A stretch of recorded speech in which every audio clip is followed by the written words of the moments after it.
night's NBA slate. Didn't do much over the golf this weekend. Seems like Sheets did okay, right? Yeah, we'll call that okay. Yeah, we'll call it okay. I cashed in the signature hole. I cashed in one of the bigger single entries, which is obviously good enough, you know. Yeah. I feel really good about this down the stretch of the NBA, just for what it's worth. I really feel like I got onto something in the last couple of weeks, and even Friday, like I didn't win a huge amount. I think I 3x'd my thing, but there was not one big buy-in, and they all were different lineups. There was not one buy-in like over $40 that I didn't cash deep in. Well, that makes one of us who's psyched for it. I gotta get psyched for NBA somehow.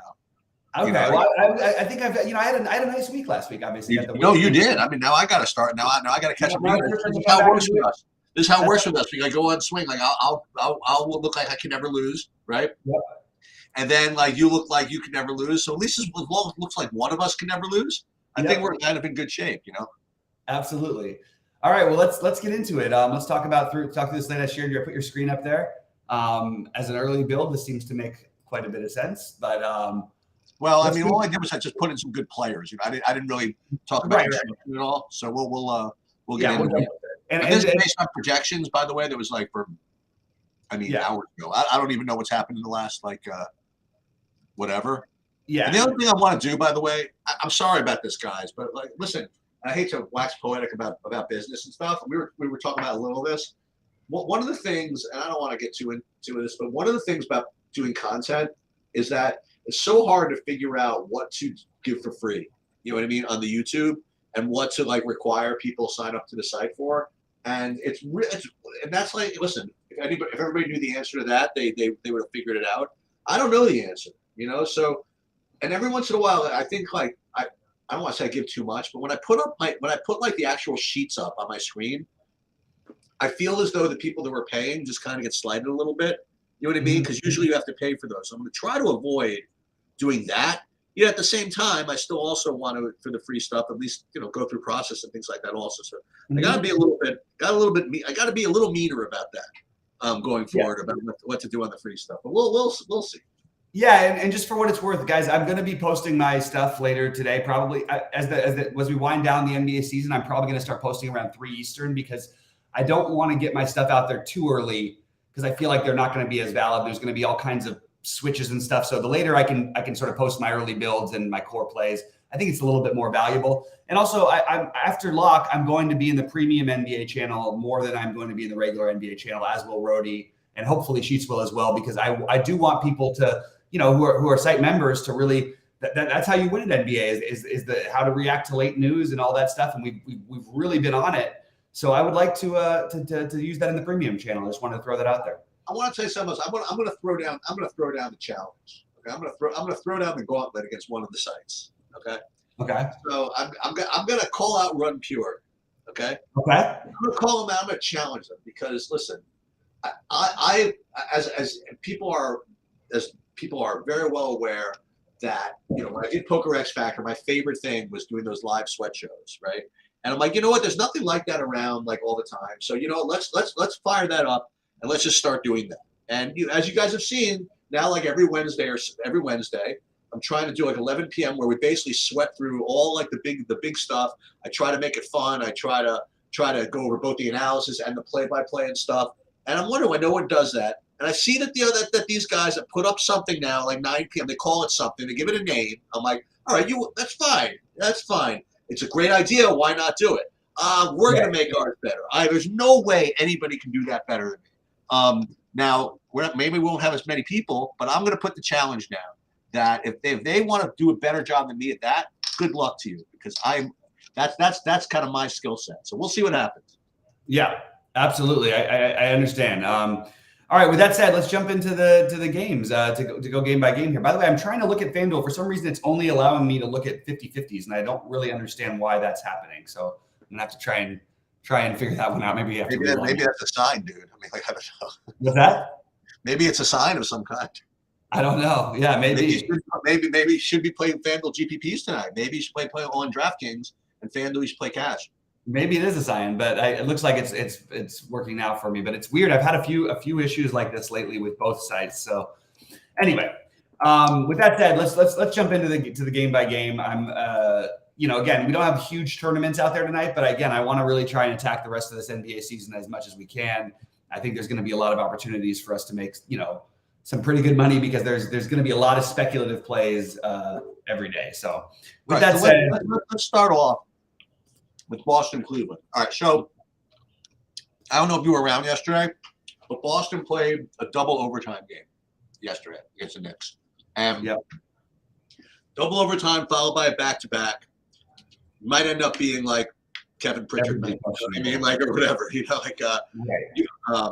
when you put that alongside like the Cleveland fantasy point destruction matchup, you know what I mean? Like this is a rough one. So if somehow they do manage to play all these guys for Boston, and listen, they're not going to play Al Horford. Okay, Al Horford played like 45 minutes yesterday.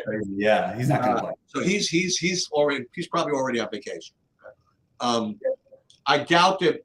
I think even Grant Williams played 45 minutes or something like that. It was freaking nuts. They played 8 guys in a double overtime game. God bless them. Jeez. So watch for people sitting out from Tatum right down to whoever. Hopefully we'll get that news before lock because it's the first game. Right. But I would expect a lot of stuff. And look, if all those guys are out somehow, then even though this game rates to be kind of duddish, I mean, listen, it depends how many guys they suit up. It depends what they do. I mean, I don't know if they're the type to sit like Tatum, for example. Mm-hmm.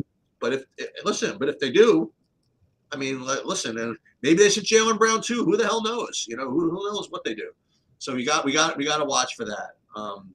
They've got the 3-game lead on second place, which I think is really important to look at. And they're only 1.5 out of first. So my guess is that you're going to see more guys play than not. Okay. There is a chance they let that go, but I would think that especially a Boston type of team that mostly down the stretch, and if this is if they do rest them, I don't think they're going to be resting them on many more back-to-backs going forward. But because of the double overtime, it is certainly possible. So we're going to have to. I mean, literally, we're just going to have to wait and see with Boston. On the other side, I do think that I mentioned this last time that they played Boston and Mitchell put up like 57, I think. I do think of these kind of games where you want to take a shot again on Donovan Mitchell. Also, like it's that time of year. He's put up 57, 59 in 2 of his last 3 games. And the other game was a blowout. He probably would have been on his way to doing even better, actually, at 36 fantasy points in 24 minutes. I do think this is the kind of matchup where I like to play guys like Mitchell. Garland also had a really nice game against Boston the last time they played, but I think I'm more on the Mitchell side tonight. So that's really the only play that I have as of this morning. But by the time we end up going live, I mean, we might have a whole Boston, like you said, we might have a whole different Boston team out there. Yeah. Again, it's kind of hard to speculate, but if Boston plays everybody, or at least, obviously everybody except for Horford or whatever, I'm probably out from this game. I mean, I'm probably just off. Yeah, fair enough. All right, let's jump into to the next one. What do you have next? Indy? Oh, yeah, Philadelphia, Indy. Yep. I'll tell you what, man. I still think Embiid has got a shot for that MVP. I think that, and this is such a good matchup for Philly, and we have questionable, PJ Tucker and Tobias Harris. You think Philly, they're going to try and play their guys, especially Tucker. I always expect to play, which just eats up minutes. But I feel like everybody has some level of interest to me. Maxey and Embiid being the 2 biggest ones. But I think James Harden is a completely viable alternative. And on the other side, I kind of like Jordan Nwora. They're giving him minutes. And I kind of like Mathurin. I kind of like Hield. But I think I'm okay with taking a shot on Halliburton and playing like an Embiid Halliburton lineup. But Embiid and Maxey being the premium plays for me here. How about you? Yeah, I have Embiid and Lillard as kind of like the top 2 spend-ups. Well, and obviously Jokic, but I think obviously those are the 3 spend-ups. And I like Embiid. I mean, Embiid has basically busted people a couple of times recently. He hasn't really been putting up huge games. Yeah. But I do like the Tyrese Maxey. I mean, he's, was he playing 40 minutes? I mean, it's hard to ignore that. 500. I mean, that's kind of hard to ignore. I also wouldn't mind if I needed the value going back to what's his name? Who's the third 800 guy? Melton. But he's 4,500 now, and he's coming off. They moved him to the bench. Oh, okay. But I actually think that might even be better for him. I just don't think that I'm without anybody out, I don't know if I'm going to be able to get it. But I thought of that one as well. Well, with respect to Indiana, I mean, really, I guess Matherin would be my favorite. Except, I mean, what about? Oh, Turner's in now. I always think about what to do with these other centers. Like Jalen Smith or. I mean, they're all so cheap. But I guess you can't just because of it's Embiid. I mean, they probably need bigs. But Turner will just kind of keep Embiid to the outside. I guess I don't know. Yeah, I guess Mather would be my favorite of these Indianas, but I'm not too into any of them really. Yeah, I hear you. I just want to throw out that Nwora just basically gets there every game, and as of right now, without much value, I think that he is a really interesting play. They do like him, and they're going to give him. I mean, they're going to play him over 20 minutes every game with upside if things are going well. It's hard not to have a little bit of interest in him for me. So that's the one who sort of stood out if I was going to go there. All right, let's move on. What are your thoughts on the Portland-Detroit game? Yeah, the next game is the value game. I mean, guess especially if James Wiseman is out, and even if he is, I mean, but if he's out, like Marvin Bagley at 5,500, that's gonna be super, Right. And as it stands, I mean, you also have what's his name, Killian Hayes, is questionable. If he plays, I like him. And if he doesn't play, or even if he does, I think Jay Ivey's a really good play. So I like that. If James Wiseman actually plays, I like him. So there's all kinds of value from that side. On the Portland side, presuming what's his name is still out, Simons, all these guys are still cheap. I mean, you have Reddish at 4,300, Watford at 3,600, Thibault at 4,200. Thibault's a little more expensive on FanDuel at 5,200, but on DraftKings, all three of those guys are in play. Even Eubanks at 4,100. Not to mention Lillard, who's as I mentioned, a pretty top play. So if the injury news breaks the way it could, or even if it doesn't, I mean, as kind of gross as this is, it seems like the stack game of the night. Yeah, how about a little Jeremy Grant revenge too? Going back to how about it, huh? And although they really let him do whatever he wants, but I think it's more like they like him there or whatever. Like maybe that's an excuse. He plays a million minutes a night. I like Jeremy Grant a lot tonight from Portland, which is not a guy I'm usually all that high on, although he is going to have some ownership. Lillard is obviously the other spend up if you're not spending for Embiid. I don't find the value as good as other people might. I like Reddish. I'm not overly interested in Thibault. I think I would rather play Eubanks if I had to choose. But I understand the argument for Thibault. And it's the kind of matchup where you can get there with steals and blocks and all that stuff. Going to be really hard not to play Bagley. Like the numbers he's putting up are just crazy.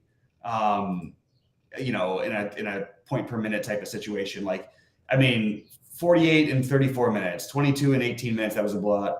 38 and 24 minutes, 46 and 27 minutes. And they're playing him alongside of Wiseman now. So I don't think that Wiseman is in play for me, but Bagley certainly is, assuming that he's starting, of course. And then we're just gonna have to wait and see with what happens with Hayes, because I don't mind Hayes. I don't mind Corey Joseph is gonna show up because he occasionally plays minutes, but they have a lot of guys, and nobody's guaranteed to play more than 20 minutes of any of these guys. That's the thing that scares me. Even if Hayes is out. If Hayes and Wiseman are out, maybe and Magruder, that opens up a ton of minutes. But all of these guys could just play 20 minutes down the stretch. It's just we've seen them do that before. So, again, we need to know about that information. But as of right now, I only have Bagley as a priority from Detroit for me. I don't have anybody else that I'm all that interested in. I'm open to the idea of Ivy or Diallo, but I'm not trying to get them in my lineups right now.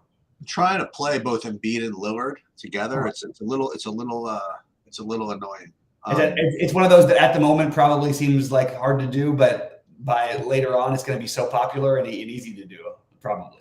You can do it on FanDuel now. Yeah, you definitely can do it on FanDuel pretty easily, I think. All right, let's talk about what do we got next? Atlanta, Miami? Yeah, I mean, I don't know. You got anything in your sheets? No, I mean, is this a game where Butler can play? I mean, you know what I mean? That's pretty much all I would all I would say is I watched for injury news as usual for Miami, but nobody in this whole game, I mean, looks playable. I mean, Trae Young, I don't want to play anybody at Miami. You know, I just don't feel like it. I guess Bam's good enough at 8,200. And I guess Butler's good enough at 8,900. Yeah, that would be my. Maybe are we supposed to do this? Are we supposed to play like Trae with Butler? Or I mean, it just doesn't seem like the slate to do it, but I don't know. Maybe. What do you think? This game should be labeled how many minutes will these guys play game or whatever. Like, oh, okay. I think Victor Oladipo is interesting at 3,800. And I think that John Collins, who has totally basically is not getting the run, they're either going to Okongwu or Jalen Johnson all the time. I'm still okay on this kind of a slate speculating at it. He's 4K.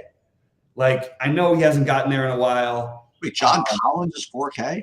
Yeah, because he doesn't play anymore. Why not? Because they have Sadiq Bey and Okongwu, who they've been playing alongside Capella at times. And they also have Jalen Johnson, who they like a lot. So he's just not getting the run, but I'm willing to speculate on it enough just because I think that he's a guy who could absolutely end up crushing in this matchup because he's going to be paired up with Kevin Love, who literally can't guard him, can't guard anybody. So I don't know. I have Collins as a speculative play, and I have Oladipo as a speculative. It definitely feels wrong, this Collins thing. Just because it's like a stock thing, like to catch a falling knife. I mean, it's obviously trending the wrong direction. Right? He's trending the wrong direction, but it's one of those where if he plays well, he could easily get they'll leave him out there. I think I really do. I just don't think he's played well since he came back from the injury. And for what it's worth, both of these, this is a very important game. Like, these teams are still trying to get in their way to the 6th seed, which will get them automatically in the playoffs. And then if not, at least have home court advantage for that first round game. They need to win. So both of these teams are going to, put their best foot forward. I know the Collins thing doesn't feel great, but looking for weird value on a slate like this, I think that might end up being something that I go with. Oh, Kevin Love is out apparently, which I didn't get that news yet, according to Kenny G right now. Anyway, so I'm not going to answer questions about games that we're not talking. We're going to go through our things. I'm happy to answer questions after the fact, but I'm not going to answer in advance about games that we haven't talked about yet. But I'm also confused. What someone's asking about the later game? I'm trying to figure out what the hell, what's going on about the Muscala with Williams out. No, what we're talking about is Boston. Like, what happened if all these guys are out? Yeah. I don't even want to address Boston until later today anymore than we did because we just don't know what's gonna. I mean, right? Like, there's no way to speculate. Yeah, I mean, well, Wade Monster. I mean, here's the thing. What's good about it is we don't really have to speculate yet because if this were like a 10 o'clock game, we'd sort of have to speculate because we'd have, you know what I mean? But we're going to get that news before the first game because it is the first game. And what'll happen is the news will come out, projections will update, and we'll know who to play. You know what I mean? Or we'll know who we think we should play at least. And we'll have that now. So it's just probably not worth. Listen, it's worth speculating that we might be having to do something. If it'll put that in your brain, but to figure out who that would be right now, we don't know. Yeah, it's just impossible to do right now. All right, hang on 1 second. We can just keep going. I'll go through it if you just mute your thing. All right, guys, we're going to go move over to Toronto, Denver. Where? And on the Toronto side, look, I'm just going to mention this every time, and he obviously helped me win a tournament the other night. Look, you're going to have to deal with some variance, but I am okay with taking some Podol variance. I just think that the upside is too hard to ignore, and the lack of ownership he's just never owned at all. So I'm kind of intrigued by that. I also like OG a little bit in this matchup. And I'm kind of fine with everybody from the Toronto side, but Podol and OG are kind of my favorites. And maybe I'm being biased because they won me a tournament last week. That's the only thing I could say. It was 1 week ago. So I will go back to Podol and a little bit of OG. Podol was I said it, when he was one well-timed wine, and he got it going. Yeah, they played him like 7 minutes in the first half or something. Yep. And then in the last 3 minutes, they brought him back in, and he scored 12 fantasy points in the last 3 minutes, and then another 30 in the second half or something like that. Yeah. It was nuts. Well, I mean, what do you think of you probably talked about it. You like I guess you like Jokic a little less than Embiid, but I mean, But we like should I though is the question. I'm sort of I don't know. I can't imagine why we would. I mean, it's a little weird that I have Jokic. Like I do think Jokic is right there with Dame and them. You know what? I think that I would put Jokic right there with Dame and Embiid, and I think that I might let ownership dictate it. I do think that it's kind of silly to have him below them. The only thing is like I thought he was going to be like really popular, and he's not. He's not projecting all that well. And it's in Toronto's a little bit tougher of a matchup, but like, come on, like he should. Yeah, but that's a bunch of BS. You know what I mean? Yeah, like you're projecting him, whatever. Him and Embiid can both get freaking 70. You know what I mean? Yep. Like or more. And it's a rounding error with these two. You know, I don't know. I agree, actually. KCP is like an early trendy play because he looks good projection wise. I think that the one other guy who, other than Jokic, I'm kind of interested in is Michael Porter Jr. But I'm okay with the idea of Aaron Gordon as well. And even Murray's going to get some love. I'm just not all that excited about Murray. I don't like point guards against Toronto. So it's Jokic, then Porter, then Gordon for me on the Denver side of things. And then it's Podol and OG on the Toronto. Is there anybody else you like in this one? Not really. I mean, just I would probably just take Jokic, if anything. Okay. Fair enough. All right, let's move on to the game that should be the highest scoring game. Well, certainly the highest total. The Pelicans and Kings.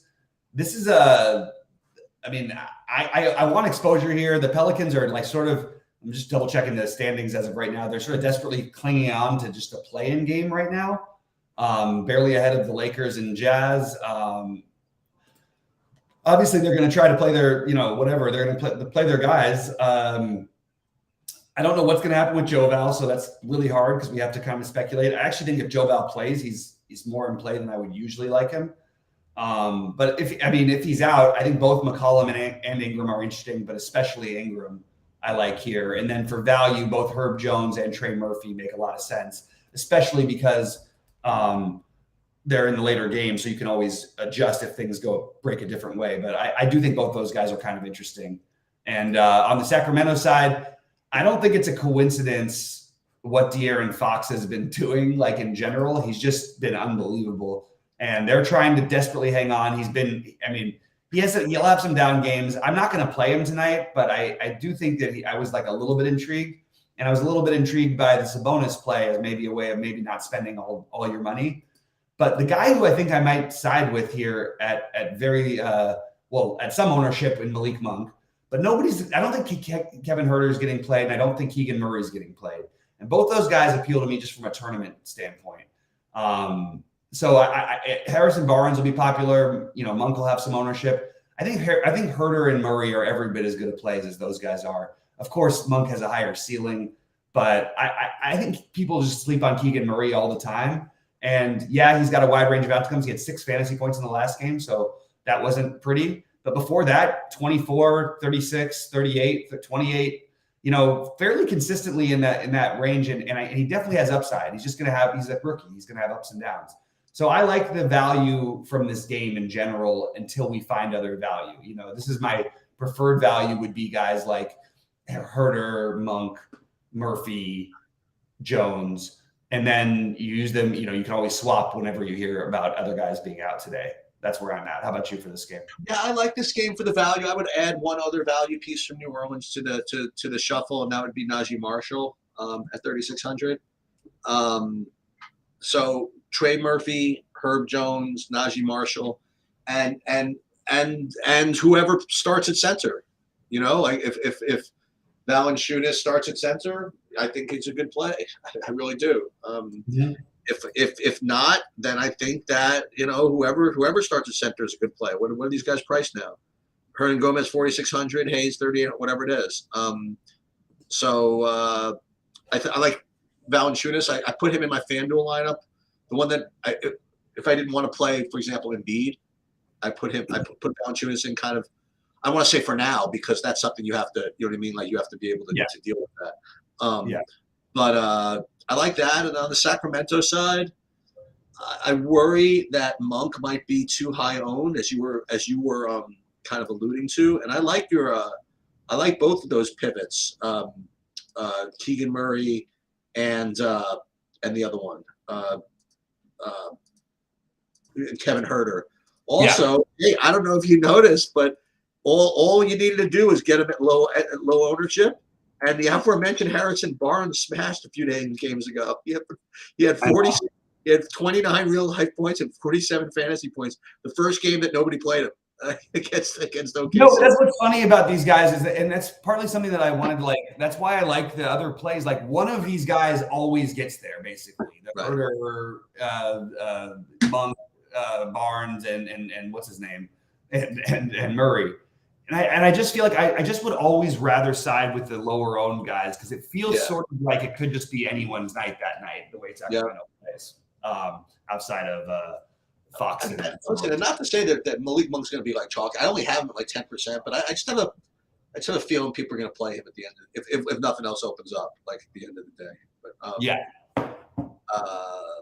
but I don't know, maybe not. I mean, again, it is a 10 o'clock game. It's tough to wait, I guess. Yeah, but listen, I think this game is one that could deliver. Listen, what's the spread in that game? In which one? Sacramento. It's 5.5. All right, fair enough. And I think that game can deliver. I think the Portland-Detroit game can deliver. Mm-hmm. I feel the Atlanta-Miami game's a dud, but it's so funny to say that, though. You know what I mean? Like you have Butler and Bam and Trey who could put up freaking fantasy points. And not quite a must win, but close. We're getting to that point of the year where basically every game is going to be to try and get yourself in the playoffs. And obviously these teams are not trying to. These teams are really trying to get there. So maybe we can revisit that one a little bit for live later. I have a longer list of players than I usually do, but it's I think it's a reasonable list. You know what? Maybe if you do some lineup construction right, you can get a funny like Philadelphia Indiana stack working too. It was funny when I did kind of this build I made. It's not even a build. I'll show you. I mean, like all I did here, I didn't really worry about because I don't think there's a particularly great construction play. Whatever. I just wanted to put some plays in. Whatever. Like my Harrison Barnes, my one-off, just to kind of hold myself together. But whatever. But like I said, if you wanted to play like Embiid I think Embiid and Max you can play together. I don't think they bother each other that much. Oh, what did you think about Ingram, by the way, for the Pelicans? I put him in here for now. He seems like the guy that's going to project well, but I never have any luck playing him. And then when I think about this, I remember when you were live for when we were sweating live last week when we needed McCollum. Yeah. To get there. And down the stretch, literally, they gave Ingram the ball to bring the ball up in crunch time the whole last 4 minutes. Yeah, I'm okay with Ingram, but I'm not again, if Valanciunas is out, I'm very interested. If he's not, I'm not. I do think that trying to backstack this late game is a good idea to do. At least as far as the value goes, just in case news comes up along the way in either Denver, Toronto, Miami, and Atlanta. But mostly, hopefully, we should know most of it because we have half the game started at 7 directly on the dot. So, but the guys I do have, and Eric, to answer Eric's question about FanDuel, because the way the builds work, like Thibault and Caleb Martin are showing up a ton over there. Caleb Martin is actually going to become a play now that Kevin Love is out. So I didn't mention him earlier, but I do have him as a guy I'm looking at. FanDuel's builds are just they're honestly really similar to me. I don't see it as being tremendously different. I just think guys like Thibault stand out a little bit more, but I don't want to do that. Well, it's interesting though, considering he's so much cheaper on DraftKings but because I agree with you, he's showing up for me more on FanDuel, even though he's cheaper on DraftKings. I guess because of the position, I suppose. I don't know. It's just the way that the builds work on FanDuel. That's the thing today. But Lillard looks more gettable, but at the same time, the way he scores is much better on DraftKings than it is on FanDuel. Right. Same thing with Sabonis, who also looks better over there. That's really the differences. But the guys I have as priorities early on, I think we have to look out for the Boston situation. I like Mitchell as a low-owned option. I think Embiid and Maxey, Nwora, Mathurin, Reddish, Bagley, Jeremy Grant, Podol, OG, Jokic, Martin, and then all of the Jones, Murphy, from the late game and sort of the value, and then either like Murray or Herter or Barnes. I just think that trying to get that late game exposure is going to be very important today. But I'm going to narrow my list down. I'll put my core plays up, but it's going to be a little later this time of year going forward, just because I think we don't have enough information early in the day, and I'd like to get better information to you guys. So yeah, I think the Detroit Portland game, like I said, Detroit Portland, that late game, getting pieces from there, and then obviously you have to wait on. Obviously, we'll get the Boston news. I'm just thinking about this Portland game just a little more. Like, I think Jaden Ivey's still a good play, regardless of whether Hayes is in or not. But even if Hayes is out, I mean, well, I'm really going to like Ivey. But then everybody's going to really like Ivey. I kind of want them both to play. I don't know. Yeah, I gotcha. Well, we're gonna have to see. But the good news is the early games. So good luck to everybody tonight, and we'll see you in 6 Eastern, right? All right. Yep, absolutely.